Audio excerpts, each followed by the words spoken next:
I didn't expect things to get out of control like that tonight, but I do like to roll that just in case, so we can feel happy and uncensored. Well, I was about to get undressed, but okay. I mean, it's up to you. I welcome. I will actually just no peeing because that'll get me banned from YouTube. We just want the guests comfortable. Whatever you feel like doing, you got to do. Let me go get my fig leaf. I'll be right back. All right. Get the fig leaf, everybody.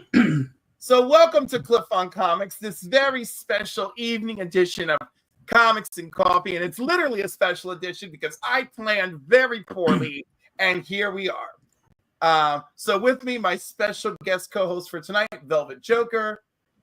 Good evening. Good evening. You can find his stuff and more on Nerd Culture News and Entertainment. And why is my you know what? I've had a long day. Just Google Velvet Joker, but it's Velvet Joker Nerd Culture News and Entertainment. You can find and he's everywhere. Every platform. He's lovely. He's lovely. I just wish we had some of that lost footage of you and John Glover. And with us tonight, our guest of honor, Phil Russert. Hello. Hello. How are you? Phil's got some amazing comics out there. Thank you. He's self-published. He's on a roll. You've seen him on Aussieverse. Yeah, you're seeing him here. I met him in person a few weeks ago at random. It was not at random. I mean, the comic store just put out a late night message. Hey, we have guests tomorrow. And I was like, well, you know what? Let me do that. How are you tonight, Phil? Good. It was funny. I didn't even know you were going to be on Ozzy's show. And when he popped up, I was like, I know you. I just met you at the comic store a couple of weeks ago. So it was great. I didn't know that you were the guest. He was like, oh, Cliff, I'm missing somebody. You want to join? I was like, sure. And I was like, I thought you saw my Instagram and you felt that we should be together. And he's like, no. So I just felt love. I've been on a social media vacation for a little while because it was just I needed to detox and just get my head straight for things that are coming in 2025. It's only appropriate that should happen because we need that and more on a regular basis. Yeah, I mean, I think we all need to reflect on our day-to-day routines and how they affect us. And if sometimes we don't realize certain day-to-day routines are actually affecting us in a bad way, and the biggest hindrance to one's success is yourself, right? So you got to be in a good head space and a good emotional state to feel positive and be motivated to continue. So I just took a little break. I'll be back. No, Inner Saboteur is a dirty bitch. And don't feel bad. I've done a bit of the same. You just got to keep the ones you love in your head and be distracted by the things that you enjoy doing. Agreed. And people that I'm good with, and I the good people, the positive influences, they'll we still on Messenger or phone or whatever, but it's kind of just drowning out all the extra noise, the white noise. Absolutely. And if anyone's feeling stressed, I'm sure you can reach out to any of us that know us, and we'll be happy to talk with you and talk you down. And if you need to be talked down literally, 988 is national. And feel free to use it. And they will connect you with local resources. So I want to talk about my favorite of Phil's projects at the moment. And you might guess why. Oh, by the way, did you get the stuff I told why am I losing his name from the show? His last name is Bo. But yeah. Did he forward you the PDFs? Yes, he did. He did. Okay, good. All right, now let's enjoy this little preview.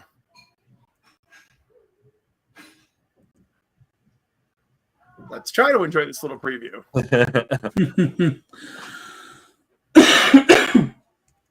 Are you kidding me? Technical difficulties. Does it just not want to run anymore? Maybe hit the refresh button and try it again. I'm hitting refresh. It's your magnetic personality. It's screwing up the internet. That, you know what? Ain't that the truth? Ain't that the truth? For real. All right, we're sharing the screen, folks. Now, while you're trying to pull it up, Cliff, could this be for Arcane Syndicate? This is. Ah.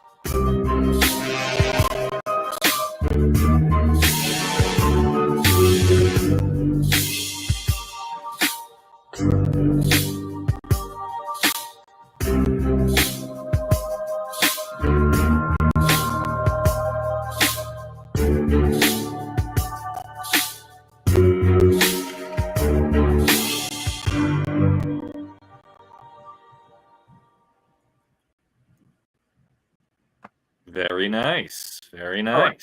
So Thank you. my favorite thing here is you have 3 Draculas. Let's talk about that. One Dracula is clearly part of the team. Right. So Count Dracula is part of this government team. Nosferatu is also in existence with his legion of more feral vampires. And Vlad the Impaler, which is where the whole mythology starts, lives in Romania in a castle, and he's more militant, like knights with his army. And each one of these vampires feels the others are the imposters, that they're an insult to their race. So there's this great vampire war brewing. And as the reader, you kind of wonder, why is Count Dracula with these other monsters and working with humans? He feels he's superior to them. Does he have an ulterior motive? What's going on with that? And then, of course, just the threat of this vampire war is just one aspect of all the things going on in this book. Now, is it fair to say that all the Draculas have a similar personality? No, they're distinct, actually. It's very tribal.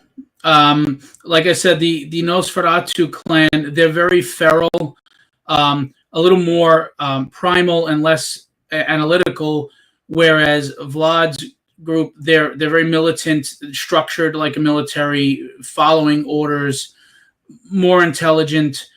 They also use swords and armor and things like that. And then Count Dracula, of course, is sophisticated, and he's intelligent, and he's the character. It pays homage to the legacy of these characters with doing new things with them. I love it. And so, what? And of course, now that we covered my favorite character, so what are the okay? Actually, the Frankenstein monster is really fascinating. Let's talk about him and his motivation. So, a descendant of Dr. Frankenstein, who's been working, he's a brilliant scientist, but he's also been working with dark magic, etc., finds out that he's dying of cancer. It's metastasized throughout his body. He doesn't have long to live. And he decides to go forward with his plan and transplant his brain into the Frankenstein's monster body, and which he does successfully. So Frankenstein's monster in this story is intelligent and leads the team. What time in history are we portrayed in? It is modern day now. And so there's a mixture of modern technology. They work for a government agency that deals with supernatural threats to the world that, normal humans can't handle. So they are the team that handles it. The government, of course, is the government. So they have, you kind of wonder what the government is up to. And there's a lot of subplots and a lot of things going on, but that's the gist. Now, I know that you've seen like the Monster Commandos or whatever from Marvel and DC and stuff. This is nothing like that at all. It's an absolutely different take. I don't normally want to use public domain characters. This is my first time doing it because the stories I came up with just wouldn't work as well if it wasn't with these characters. So I decided to go ahead with it because I have so many great ideas. I mean, imagine I'm going up against the 4 Horsemen of the Apocalypse. Imagine a vampire getting a hold of the Book of the Dead. There's just the child that Frankenstein drowns in the 1931 movie. Imagine she comes back as a vengeful ghost spirit that possesses the other monsters to try to kill Frankenstein. Imagine Dr. Jekyll inserted into the team to kind of cause a ruckus and challenge Frankenstein for the leadership role. So imagine Frankenstein fighting Mr. Hyde. So there's a lot of different things going on that I really think nobody's ever done with these characters while still paying respect to the lineage and the history of the classic monsters that everybody loves. Now, Phil, did you grow up on like Boris Karloff and Bela Lugosi?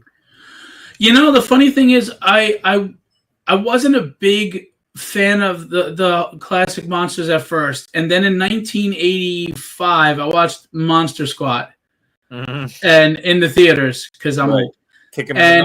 And then I loved them, and I went back and I watched them, and I saw everything. And of course, even stuff like Abbott and Costello meet Frankenstein's monster and stuff like that. So that's when I started to really appreciate the monsters and went back, and even the Christopher Lee stuff, the Hammer horror stuff. So yeah, that's when I started to really appreciate them. Okay. Awesome. It's just funny how those classic horror characters were horror characters, and then all of a sudden a joke for Abbott and Costello. I know, right? And the funny thing is, the book has elements of horror, it has elements of science fiction, it has elements of fantasy, and even superhero, and it has moments of humor. The Invisible Man is kind of the comic relief, so to speak. He's the clown of the team. But you also wonder what his motives are. Is he a double agent working for the government, or is he working for the team? Where do his allegiances lie? There's what's that? You got Phantom of the Opera mixed in there too. Yeah, and with the help of the Frankenstein's monster, who's Dr. Frankenstein's descendant, they created this keyboard that kind of like a mage, or what do you call him in Dungeons and Dragons? A bard. He plays this keyboard, but you have to really be proficient in what you're doing, and it creates spells. So through Frankenstein's understanding of science, technology, and black magic, they created this. So he's basically the magic user, so to speak, of the team. Okay. And so far, because I saw it was just funded on November 1st. How many issues are this series? It's an ongoing series, actually. I have a lot of stories to tell, and but when I'm said everything I want to say, kind of like Kirkham with Invincible and stuff, I'll be done. But right now, I've got stories at least to 40, 50 issues. So wow, that's awesome. Very cool. That's fantastic. Well, you named a whole bunch of cool stuff happening. The ghost of the little girl attacking Frankenstein battling for leadership. What are Dracula's ulterior motives? And there's 3 different Draculas. Yeah, I mean, I wrote the first 5 or 6. I got it right here. I wrote the first 5 issues scripts, and at the end of the first 5 issues, you find out that one of the vampires actually has a Necronomicon. One of the 3. Yes. And vampires are undead. So you have the book that controls the undead. If you can unlock that, what would happen? So yeah, it's a fun action-packed story, but I also like to tell stories with characters that have personality that you can relate to, because stakes don't matter if you don't care what happens to the characters in the story. And I think a lot of storytelling these days has kind of forgotten that. So that's another reason why I like to do things over a period of time, not just a quick 5-issue story, because you want time to blend in the action with the exposition, that you can actually know these characters and relate to them in some way. I always liked the stories that had the villains you hate to love, and the villains that you love to hate, along with the heroes that you feel for. When they fail, you feel it with them. When they triumph, you cheer with them. That's the stuff that makes stories great. You could take something that's been done before and write it in an interesting way just by making it relatable. We're all going through some sort of struggle. I'm sure everybody in their own way feels like some sort of outcast monster from society. So, this is just a good outlet for that without any preaching or, I'm not beating anybody over the head with any deep philosophical stuff. But at the same time, I'm sure you can relate to these things on some level, just being a human in this world. Absolutely. It sounds like a great storyline. I can't wait to check it out. Thank you. Appreciate it. Yeah, it's in demand right now on Kickstarter. They now have that feature. Mm-hmm. And so since you just funded, when are you looking at delivering, Phil? Well, unfortunately, my artist didn't tell me he was going back to college, so he slowed down a bit. We have 8 pages left in the book. I'm usually very quick with fulfillment, but so I'm hoping that I will be fulfilling the orders by December and shipping them out and have it in everybody's hands by January, which is still on time because I'd rather underpromise and overperform than the other way around. But then, of course, it's in demand, so I still am getting orders coming in. So maybe that works out in a good way, because then by the time I close the in demand, the book will be done, and then I can just fulfill everything in one shot. Absolutely. So your artist, that's David River, right? And he's just amazing. I love this guy. He's humble, no ego, and just turning in just phenomenal work. Nice. That's amazing. You also have Jorge Medina as your letterer. Yeah, he's a great guy. One of the really good people in the industry, and he's a writer himself. He's a solid professional level letterer, and he's just a great guy. He has his own YouTube channels. He does his own books, and I really appreciate him. That's fantastic. So if anyone wants to check out Arcane Syndicate #1, the best place to order one Phil at this point is on the Kickstarter. Yeah, that would be the only place right now. And then they should just look up Arcane. That will come right up. Yeah, it should come up. Chat. So anyone can click on the Kickstarter that's in the chat. Yes, thank you. Let's take a look at the Kickstarter briefly. I apologize. I'm a little under the weather. I'm going to... That's okay. So you can back it for the PDF. You can get a virgin cover. Yeah, everybody likes virgins. Yeah. Diary of a Dread horror magazine PDF. That's a nice little option. Yeah, that is a horror, strictly mature horror magazine. 156 pages, 5 full stories that I wrote and funded successfully, and it sells very well. It was reviewed by the storyboard artist for the Creep Show TV show, and he loved it, and he said the last story actually disturbed him. So I was like, yes. Very nice. And then I have a Ben Templesmith cover too. The guy did 30 Days a Night. I like how you get the sketch cover at $10, and then yeah, unfortunately, with printing costs being what they are, Kickstarter taking their 11%, I kind of had no choice but to put that price tag on the book. I wish I could do less, but I couldn't. But I wanted to provide a more affordable option for people that wanted a physical copy, so we did the sketch cover at $10. Because obviously I don't have to pay for an artist to do that cover. So if I can, I tried to make sure that I had an option, a physical option that people, if they can't do the 20, they could do the 10. Nice. And of course, there's the all-in $60 monster pack. For $110, you get all the covers, and you even have a mystery box option. Yeah, the art that is shown there are original pieces, 9x12 by Kenny Calderon, and every mystery box, gets one of those pieces randomly, you get original piece of art that normally would retail for at least $200 because it's original art, as well as a random foil cover, a variant cover that's random, and a metal print. So it really would retail individually for more than $200, but I'm trying to make up for the fact that I had to put $20 on the book. Yeah, I love that. That is pretty great. Yeah, we also have an art tier commission from Kenny on there for an 11x17 inked full body with a background.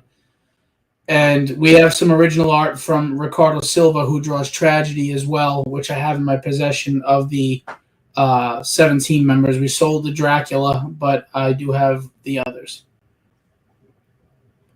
Phenomenal.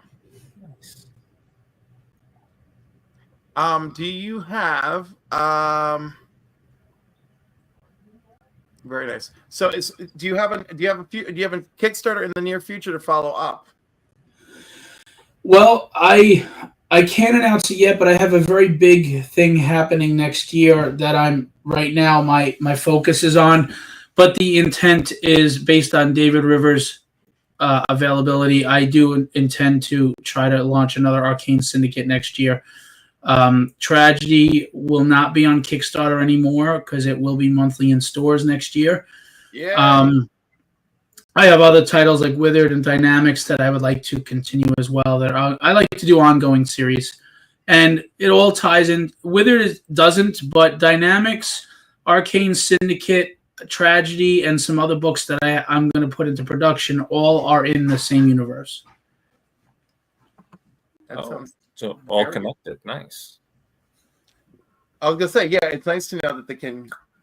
Yeah, and I do have stories too that they will meet and cross over and stuff like that. Not like the gimmicks that Marvel does to make you buy books, but there'll be stories that tie into each other.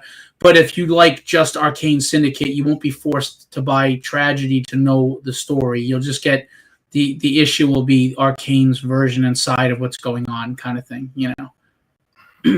So you've mentioned Tragedy quite a bit. Tragedy is your first self-published title, correct? Yes, that's my flagship title. 6 issues have been published. I've written 33 scripts.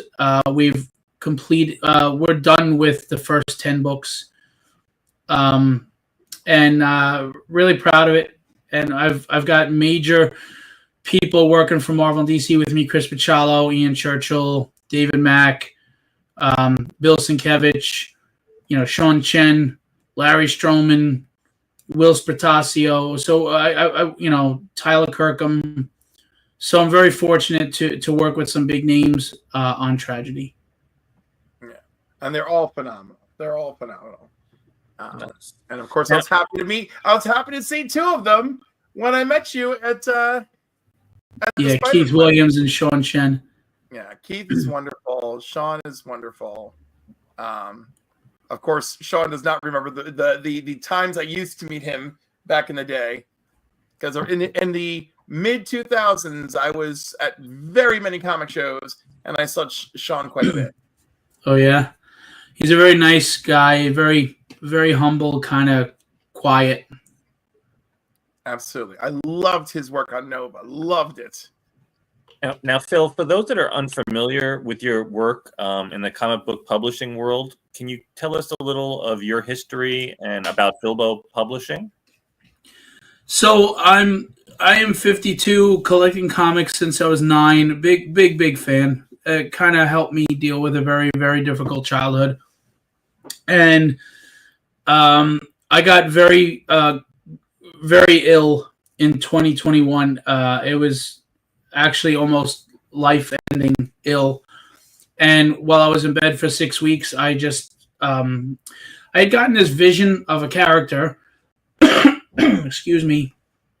And I was always intimidated by the thought of writing, but I had so many stories and ideas. So, when you're facing your mortality and you're laying in bed, I said, well, what the hell am I afraid of? So I just started writing. Tragedy, and I didn't stop.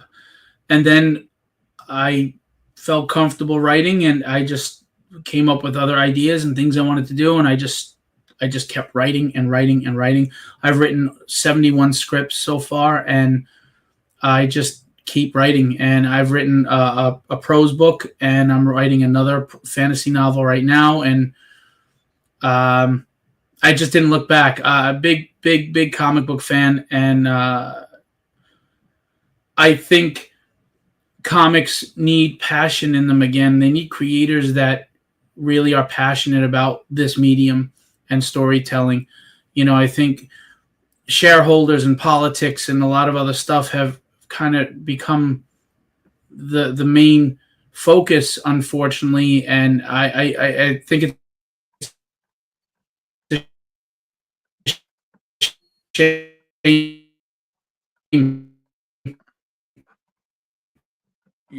Are you breaking up, or is it only breaking up for me? I heard it too.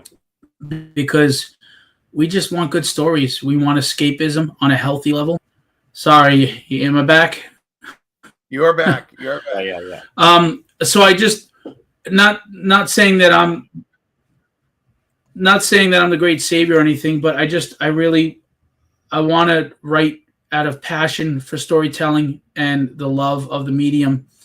And I really want to see that injected back into the industry. And I think a lot of the indie creators are doing that. They're just not getting the opportunities that big names would. So you wrote all that since 2021? Yeah, and the funny thing is I'd write more if I wasn't working 7 days a week. So, wow, that's pretty incredible. And how did you end up deciding to push the button to link up with artists and actually put out your own product?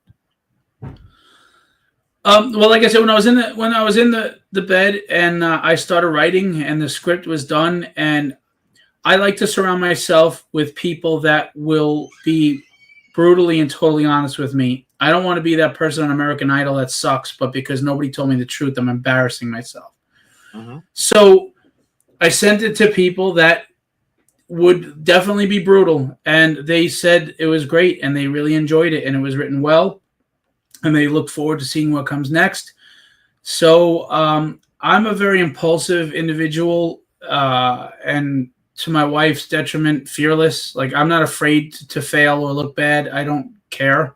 Mm-hmm. I'm afraid of regret. I don't want to be old and wondering what if I just tried. So I just jumped in. I was actually an art rep for a while, and I reached out to one of my artists and said, "Hey, what would you charge me page rate? Let's do this." And literally from the moment I wrote the script, in 4 months the campaign was over, and the book was in people's hands. Woo. Very cool. You inspire me. That's pretty incredible. And speaking of inspiring me, what did you do to promote the Kickstarter? I'm assuming you did some form of social media campaign. So, or how did you go about your pregame to launching? Well, the funny thing is, I was running conventions in Long Island, New York, and I knew a lot of big names in the industry. They came to the shows, and I started to get known for my shows. When COVID hit, I took to internet like everybody else, and I did my own YouTube channel, and I was interviewing all these big names. So I was getting, very first episode was 1,600 views on the episode, and I was getting a ton of attention. And I was just doing it to keep busy and have fun, and I didn't even realize that I was growing a fan base. Next thing I know, I had 5,000 Facebook followers and fans and friends, I should say, and then another couple of thousand followers, and Instagram, although the algorithm sucks now, I was getting attention there.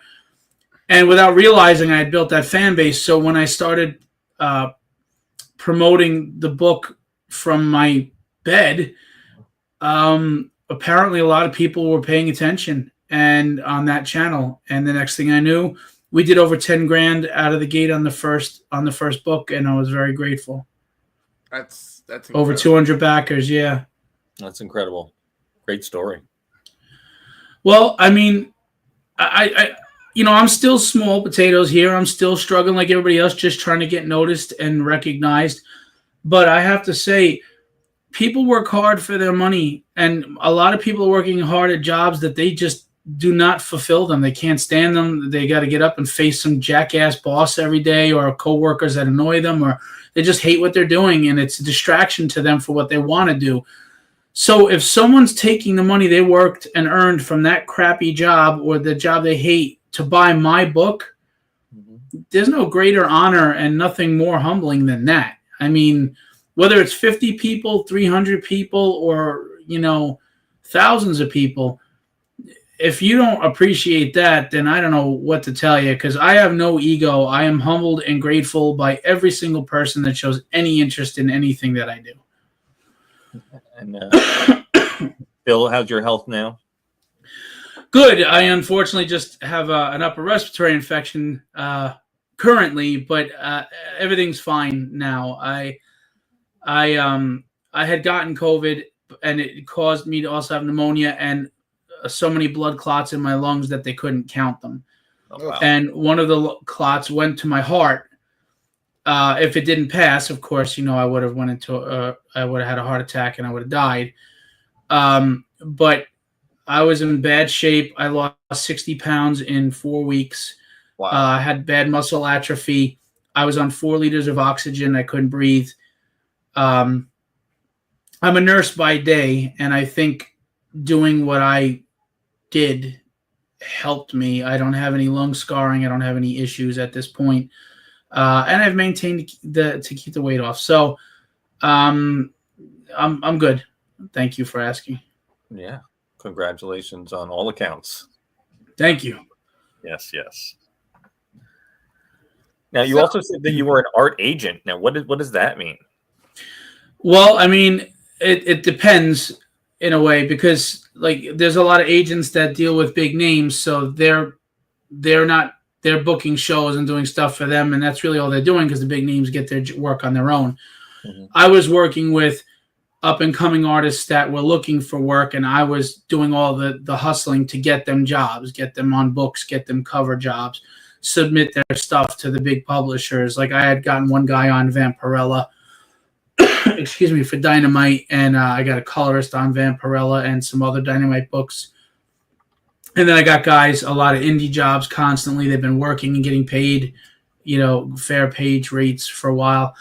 I stopped because it just came to the point where I felt I was diverting my attention and my focus too far in so many different directions. I tend to want to help people a lot and extend myself very far. And it was starting to hinder what I'm doing with the publishing company. So I had to kind of rein back in, but I still find these guys work. I just don't take a percentage now. When I see someone looking for, I got a guy, and I connect them. So that's cool. Putting that positive energy out, hopefully, will be returned to you. Well, I mean, that's always wonderful, and I hope so, but it's certainly not why I do it. I don't know, just growing up, having a tough childhood, I don't want people to feel the way I did or go through what I did. So it kind of makes me, I guess, sympathetic to certain things. And not that I'm not like some saint or anything. I'm a jackass. My wife wants to smack me around sometimes for being stupid. But, I mean, I try. That's all we could do is try, right? We screw up. We make mistakes. But as long as we're trying to be better tomorrow than we were today. Exactly. I very much enjoy your wife's initial reaction to your writing. You were very concerned about what she was going to say, right? My wife she's a terrible liar, which is wonderful, because she's just an honest, sweet, sincere person. And I'm laying there and I'm deathly sick in bed, and I hand her the script, and she's like nervous to read it, because if it sucks, she's got to tell me it sucks. So she reads it, and I'm biting my nails, and I'm like, oh God, I hope this doesn't suck. And she goes, oh my God, it's actually good. That was her word. So and then she was apologetic for saying it that way. I'm like, no. That's as genuine as you get. That's great. All right. I am not familiar with Sam Atwood, but Sam is asking if we've heard of Marvel Zombies. I know of the Marvel Zombies Dawn of Decay series coming out, and that's written by Thomas Krajewski. I hope I said that right. And Jason Muir is on art. So there you go. There's a little something for you, Sam. Now, Phil, let's play a little small game. Let's do a game of this or that. Okay. You can join the Avengers, but you would only be making coffee, or you can join the Justice League, but only be their social media manager. Which would you choose? You know, I'm actually pretty good at social marketing and talking. As you can see, I talk a lot, so I guess I go with Justice League. I'd like to meet Superman. There you go. Now, and I think this one is really easy, but it's still a tough one. Number 2. Be as rich as Tony Stark, but never have superpowers, or have Superman superpowers, but live on minimum wage. That's interesting because people don't understand Superman's strength is not his power; it's his self-control with that power. And I don't know if I have the self-control yet, because there's some people that really should get slapped the shit out of. But then you think of all the good you could do with that, right? But yeah, and just think, and like, you'd never have to really spend money on travel because you can fly at super speed. That's not an easy one. That's tough. I don't. But if you're rich like Tony Stark, you can use your money to do good in the world. Yeah, with his strength, he could have a decent job, or at least he does construction. He could be making like. Yeah, you know what? Yeah, but you're doomed to only make minimum wage. The problem is minimum wage isn't going to support my family. So I guess selfishly, am I prevented from crushing coal into diamond? Even though I'm making. That's a good point. All right. Well, if that's the case, then yes, Superman's powers. As long as I could provide for my family and make their lives better, then I would go with Superman's powers. Yeah. Not to mention your whole family could work full time. You'd maintain the house better than anyone on earth. I could get a lot of things done quicker. My wife would be like, could you just take care of the lawn already? Was it done? All right, there you go. All right. Would you rather have Cyclops' uncontrollable eye beams or Rogue's powers and never touch anyone again? Cyclops. I feel like that one's a little bit easy. All right. Wear Iron Man's heavy suit 24 hours a day, or wear Wonder Woman's outfit in the winter. I'm not a heat guy. I guess I'll go Wonder Woman's outfit in the winter. Would you rather live in Gotham City and constantly deal with the villains, or live in Metropolis and constantly deal with the collateral damage? I guess the villains. Collateral damage affects other people. The villains I can handle and prevent them from hurting other people. Would you rather... This one's interesting. Would you rather have Batman's gadgets but none of his skills, or Spider-Man's skills but no web shooters? Spider-Man's skills. Right? Would you want to be able to stretch like Mr. Fantastic, but you'll be clumsy, or have super speed like the Flash, but constantly trip? I think the Flash would be more painful, so I'll go with stretch and be clumsy. Imagine tripping at that speed. Oh, God. Would you rather be bitten by a radioactive spider, or be exposed to gamma radiation and hope for the best? Well, aren't you hoping for the best with either one? I believe that's what's implied here. Yeah, I hate spiders. All right, I'd rather try to be the Hulk. I'd rather try to be Spider-Man. Not that I love spiders, but I mean, give me super agility and wall crawling and leaping. Well, it's funny because I aspire to be Superman, but I relate to the Hulk. Yeah, that's a lot of us. Yeah. Would you rather have a sidekick who constantly gets into trouble, or be a sidekick to a hero who always steals your spotlight? Oh, interesting. I don't need the spotlight. I guess I'd be the sidekick to a hero that always steals the spotlight. All right. Would you rather have the ability to shapeshift, but it's always into a random object, or have the ability to teleport, but always arrive with your clothes on backwards?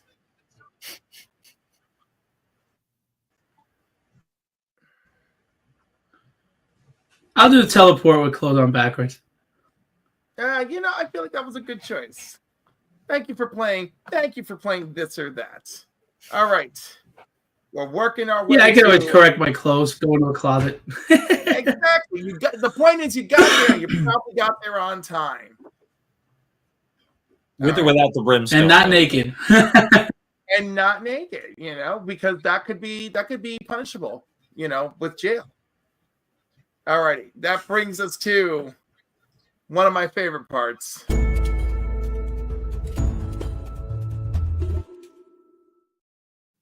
I asked you to bring 5 books. I asked you to choose the theme. So, sir, what did you bring for the 5-finger shuffle?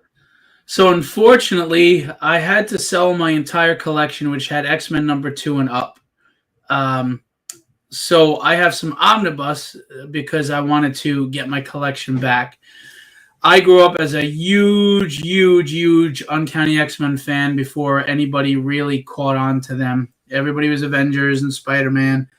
So I would say the first is Uncanny X-Men, especially starting with Giant Size. I'm a huge Nightcrawler and Colossus fan.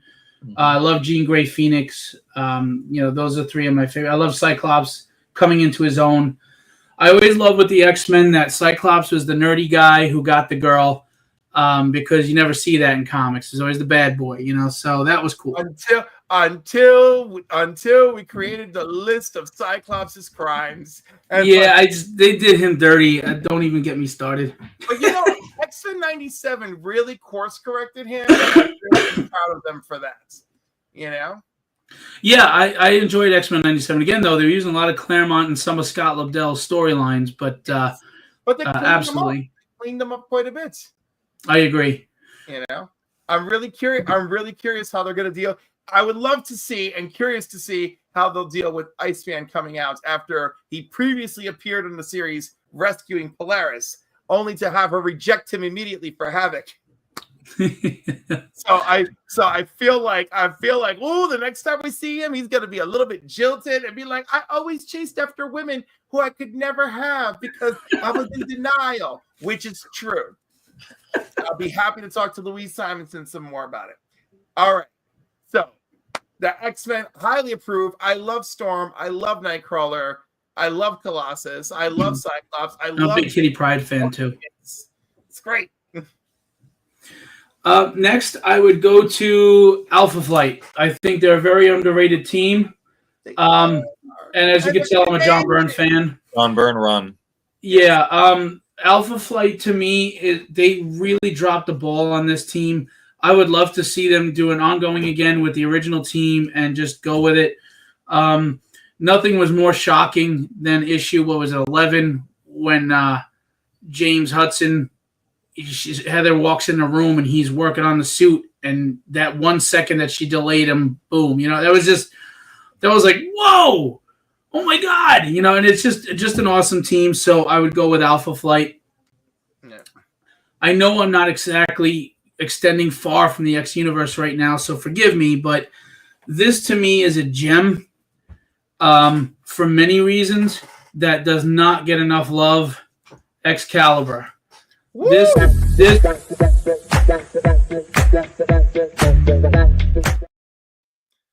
my extra statement. Glad class. That's for when I'm very impressed by something. Oh, okay. This book, it did so much. Not only did it bring out Nightcrawler in the forefront, which I love Nightcrawler, but the dynamics between him and Megan and Captain Britain and all that was going on. The stories, they were so bombastic, and where they went, and the alternate Nazi world and off world and all these other things. It's just such a wonderful run. it kind of fell off a little towards the end, obviously, like most books do. But the first 60 issues, just cream of the crop. Awesome. I love it. Alan Davis's work so good in that series. And he's such a sweet guy in real life, and it's really nice when you meet the people that you really respect their careers, and they honestly are good people. So, absolutely. Now, unfortunately, I only pulled these 3 out because the books are so freaking big. But I will tell you, I did love Louise Simonson and everything with the original X Factor team coming back, and then I loved. By the way, he's a good friend of mine, Larry Stroman, and Peter David's X Factor run where Havoc took over. That was some great stuff. If you want me to go outside of the X-Men, of course, Spider-Man, I loved all the stuff that was going on with Spider-Man up until probably 2000 or so. Up until Jay Straczynski, unfortunately, did that Mephisto story. I love Spider-Man. Everything. And Marvel won't give it up. Marvel will not. I know. If you want Peter and Mary Jane, you got to go to Old again. I know, and that was just great stuff. The Avengers, I think, with their prime for me was when it was George Perez and what's his name, Kurt Busiek. Yeah. That Avengers run to me was comic storytelling. Yep. Just at its best, was fantastic, and so that's 5 technically. So I'll take it. I accept it. All great stuff. That's my bear. Sorry. Good night. I love you. Sleep well, sweet dreams. God bless. That's Katie Bear. Evening.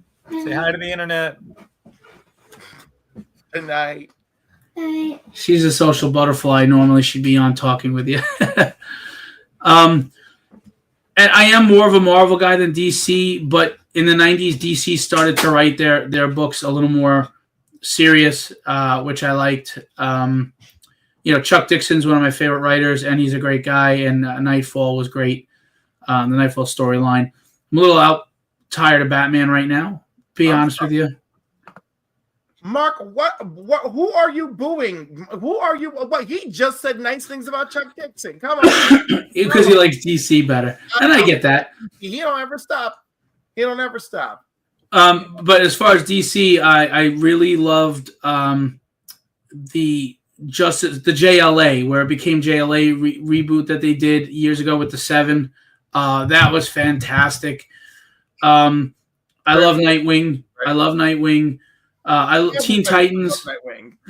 Yeah, the new Teen Titans run, that Wolfman and Perez and all them. That's just legendary stuff, Yeah.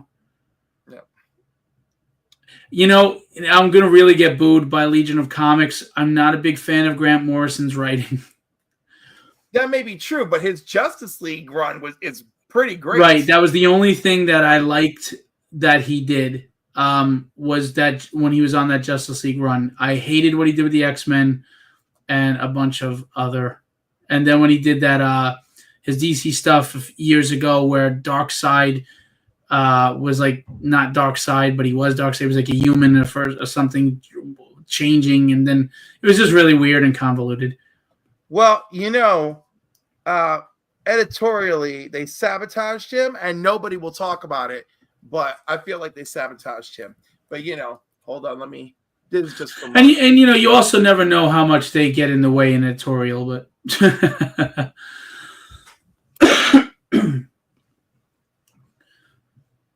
There we go. And we do. All right. But I'm trying to think of I really enjoyed Nightwing all cheeked up. I really enjoyed oh my God. So Morrison's run, he had another writer whose name is just completely escaping me now. But he did such a great job, and the stories tied together so well. And it was really what an interesting team to work with, because you had Huntress on the team, Steel on the team. For a little while, Wonder Woman was Hippolyta, and that was just happening. And And then, of course, we didn't even have Flash. We had Dark Flash, which was Walter West from another universe. So there was so much going on in that series, and he just kept running with it. I mean, I don't get me wrong. I respect his accomplishments, and you know, I'm not one of those people that craps on somebody just because they're not my type of style writer. I always find that to be foolish. To just because it's not your taste doesn't mean they're not good. It's just not your taste. Yeah, you know. Like personally, I think Jeff Johns is a great writer, and a lot of people would say otherwise. But looking at what he did with Aquaman, that reboot, and what he did with the Green Lantern series, I loved his stuff. Yes, and what he's doing now over with Ghost Machine and the Unnamed War and all of that, he's doing good stuff. Yeah, I've heard good things about Ghost Machine. Listen, I only speak highly. Only speak highly. Excuse me. What other fantastic things? See, I can't be tired. Tired me is terrible. I've noticed you have quite the original art collection, and you actually got some decent pieces of art from Jose Varis. Mm-hmm. Right? Like, oh my God. And then, of course, I went to his page, and it's all, you know, TNA, clap, clap, clap. But you got a beautiful piece up from him. He actually gave me that piece behind me. It's Colossus versus Juggernaut when he was at my last convention that I ran. Yeah, I was, you know, he went the cheesecake route. I get it. You got to make money. I was kind of disappointed because I think he's a phenomenal artist, but you know, to each his own. I mean, he's fantastic. And of course, you've gotten to work with so many people. I'm trying to think of some of the other artists who worked on Tragedy alone. You have so many beautiful covers. Yeah, Mark Bagley, Bill Sienkiewicz, David Mack, Chris Picciolo, Will Spatasio, Tyler Kirkham, Sean Chen, Larry Stroman. There's so many. Yeah, you're right. It's Jose Luis, who did Teen Titans. Ian Churchill. Ian Churchill is one of my all-time favorite artists. I don't think he gets enough love, personally. No, he's great. And I mean, like, but no, it's like an embarrassment of riches. It really is. You know? Well, you know, it's funny, too, because growing up, being the comic fan I am, and getting to work with them as co-workers and peers is kind of like being an aspiring actor, and you're getting to work with Morgan Freeman and Tom Cruise and Robert Downey Jr. It's kind of surreal and humbling, but the greatest thing is that the respect that they actually give me as a creator and a publisher, being that I'm this little guy, is wonderful. You know, I mean, let's face it, I'm a little guy. Some of them could just phone in a cover, get paid, and move on, you know, but they don't. They don't. You know, Will Spatasio says wonderful things about me, and I'm very grateful. You know, that one of the forefathers of Image Comics is and one of the best artists on X Factor ever and X-Men ever, creator of Bishop, you know, gives me a bro hug at Comic-Con and says that my passion and my books and everything are solid, and I'm going to make it. You know, it's inspiring. It is.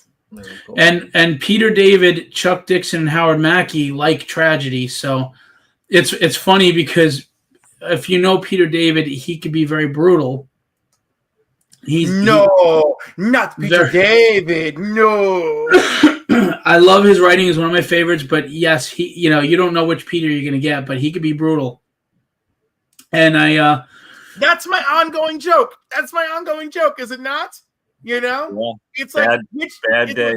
Which Jim Starlin did you meet? Did you meet nice Jim Starlin, or did you meet evil Jim Starlin, or did you meet crazy Jim Starlin? Which Howard Chaykin did you meet? Did you meet crazy Howard Chaykin or crazy Howard Chaykin? And that's the thing is, I went up to Peter at a Vegas show and I said, Peter, would you be willing to read Tragedy 1 and tell me what you think? And he goes, do you really want me to read this?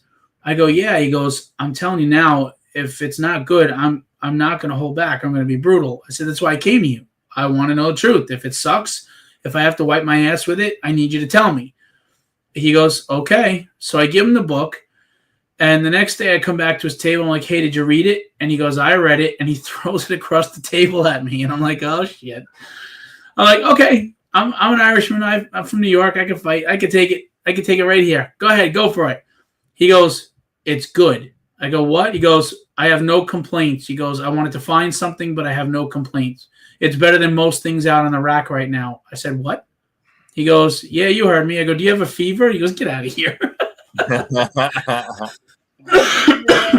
that's this great. is a man who has a history of literary assaulting on his own fans in so I'm just like, I put nothing past him.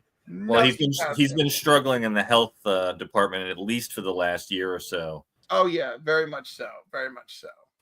You know, I wish him the best, that crazy coot. But And I'm glad Phil got a great reaction from him though. Yes. Yeah, and Chuck Dixon wrote a foreword in the Tragedy Trade paperback for me because he thought it was good. That's So awesome. Chuck Dixon wrote Nightfall, for crying out loud. He created Bane with Graham Nolan, you know? Yep. Very cool. No, definitely a massive contributor. And so many people like know him for his Nightwing run and his Tim Drake runs. Tim Drake Robin, yeah. Absolutely. I had that entire run. I sold it with my oh well. I know the times are there, but you know what? Maybe one of these days you'll get that Tim Drake omnibus. They love to. I know. I know. You know, and as long as Chuck doesn't get caught doing anything super horrible, then you know the likelihood of the omnibus is good. Honestly, Chuck is a great writer, but he's also a really good human being. And he a lot of people say a lot of things about him that aren't true. They're not true. And if you meet him and you talk with him, you'll know, because he's a good human being who he's not the monster that some people would make you believe. But anyway. He made one or two bad tweets and people blew it out of control. Well, you got to remember when people accuse you of things that you're not actually saying or doing, sometimes your reaction is straight up knee-jerk reaction. I'm just pissed and I'm tired of it. And sometimes you make things worse without realizing it. But, if you stop and you talk to certain people and you get rid of the hyperbole and you get rid of the bullshit on social media, you start to see, oh, wow, this is a human being. And they're flawed, as we all are, but they're really not bad. And that's all I'll say about that. And I agree with you. And 9 times out of 10, it's a better experience. And then that one person. And there is that one person. There's always that one person, and I won't mention anybody because I'm not here to drag names. But you and I know of one individual you've got 2, and it's funny because they're 2 on those 2 people happen to always be on my crap list, and I have one where I'm just spiraling recently because I really appreciate them, and at the exact same time, I'm like, I don't know why you feel this way or think these things, and it's horrifying. So it's good. It's just good life practice. It's good life practice. Good evening, Gary B, the casual comic guy. First week of December, he's going to have my fellow members of the Council of Comics on the 10/11, December 3rd and 5th. And he's also going to have on Phil from the Council of Comics sometime soon. And I don't have that date ready in front of me, but it'll be sooner than December. So I'm very excited to see my fellow council members joining him for the 10/11. And Gary, you should reach out to Phil Russert. Maybe he could be on the 10/11, except he does not have physical comics. So, but he could do 10/11 comic book art, and you could talk about his newly published works. Yeah, I unfortunately sold all my comics. I know, but just the wall behind you of all that artwork tells me 1,000 stories. 1,000 stories. Yeah, I've been trying to get them back in Omnibus, like you saw, because I still love the stories. Unfortunately, though, I needed, like I said, I had X-Men #2 and up. I had some expensive books. Okay, Gary, thank you. I appreciate that. I will. And yes. And I still want to enjoy the stories though. So he's a lovely fellow. All right. We're going to wrap up. Phil, anything you want to conclude with and where else we can find you? I just want to say I appreciate everybody that takes time to hang out and listen to me talk or have me on their show. Anyone that's ever purchased any one of my books, I greatly appreciate you. If you love comics that are just good stories with characters you can relate to, no agenda, no pulpit, anything like that, then you might want to check out my books. We have horror, we have superhero, we have fantasy, we have even family, friendly books. I just want to tell good stories and share them with the world, and hopefully you enjoy them. Maybe they resonate with you on some level. And I ask you that maybe you forego that $8 cup of coffee at Starbucks that spelled your name wrong just 1 week and maybe pick up a PDF and give me a shot, because I really think you won't be disappointed. I'm a fan of comics. I have a passion for this medium, and I write comics with the same love and passion that I read them. And if you know what I think as a writer in my books, I have failed you. I don't use them as a pulpit. I just tell stories. So normally I would give you my website, but there's going to be some major changes. I have a huge announcement to make in the first quarter of next year. And when I say big, it's not hyperbole. It's not a marketing gimmick. It is something that has not been done before and needs to be done. And I'm excited and nervous, but it's coming. And you'll know when it's announced. So I'll leave it at that. I'm excited. And and whatever it is, I hope I can partake in it. All right, Richard. Rich, my friend, what have you got going on? What do I have going on? And where can people find you? Oh, well, people can find me everywhere. Just Google Velvet Joker, and I'm on TikTok, I'm on Instagram, I'm on Threads, I'm on Clapper, I'm on Facebook, I'm everywhere for the most in escapism entertainment. Clapper sounds way more exciting than it actually is. Sounds like something you get. When they announced that TikTok, I think 2 years ago, was first going to come off the air, they were like, oh, Clapper's going to be the next one. And, well, at this point, I've gained 2,900 followers on there, so I'm there. All right, well, Clapper's doing something. Good for you, Clapper. Good for you, Blue Sky. Just keep reaching for the top. So many I mean, my God, the guy who created Twitter created Blue Sky, so it's hilarious. All right, you can find me here at Cliff on Comics tomorrow night, the first episode of Comics and Cocktails with Hip Hops and me, Steve. We're gonna have a great time. I'm gonna make the spider sling cocktail. We're gonna see how that goes. And then Saturday, I will be at IACON in Fishkill, New York, with the rest of the Council of Comics and Izzyverse NYC. And so I don't know what we're doing, but let's see what shenanigans we get into. So watch Izzy's channel, because you're probably going to see a lot of that. And Sunday nights, it's 5 p.m., the box office. It's the good, the bad, the ugly that we're reviewing this week on the Council of Comics, 5 p.m. Eastern. Monday, 8 p.m. Eastern, we're doing New Keys and Hot Comics of the Week. Tony Oldwolf will be joining us. He promised me this time, and I have a backup if he doesn't show up. And then, of course, well, actually, I'm not sure how we're going to handle Wednesday, because Wednesday is the eve of Thanksgiving, and that's really difficult. But chances are that I'll try to be there. And then, of course, rinse and repeat as we move forward. On Saturday, November 30th, it's Chris, the comic vet, joining me on Comics and Coffee in the morning. We're going to have a fantastic time. And then I got fabulous guests coming up in December. And Gary B., when are you reviewing John Carpenter's The Thing?